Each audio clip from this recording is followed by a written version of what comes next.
Do you think Seneca made up imaginary scenarios in his head and went through every single scenario just in case it happened, so then he was okay when he said the quote, "We suffer more in imagination than in reality"? Because that's literally the quote that probably helps me the most, that I have to remind myself at least maybe 4 or 5 times a week, pretty much almost daily, where I create scenarios in my head because I think it's going to protect me if I go through how to solutionize and how to problem solve that scenario, even though literally 9 times out of 10 that scenario does not happen. 9.5 times out of 10 it doesn't happen. 95% of the time it doesn't happen.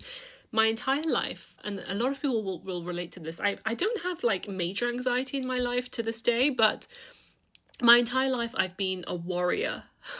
As in, like, I worry a lot. Even when I was a child, I would just worry about stuff. I would worry about stuff that a lot of it, most of it, was just built up in my head about something someone might say, something someone might do. And this truly makes you suffer twice, because if it happens in reality, that's one type of suffering because it happens in real time and it's real. But something that's worse is your own brain is so powerful, and you know your own brain the best, and it can have the most impact on you. It's the most potent on you, good or bad. So when you're thinking imaginary thoughts and hurting your own feelings and making your own self suffer with scenarios that haven't even happened yet and will probably not happen, that's devastating. And truly, I have to remind myself, like, Zara, you're imagining again. You're suffering more in imagination again. You're not suffering in reality, because suffering in imagination is truly suffering twice.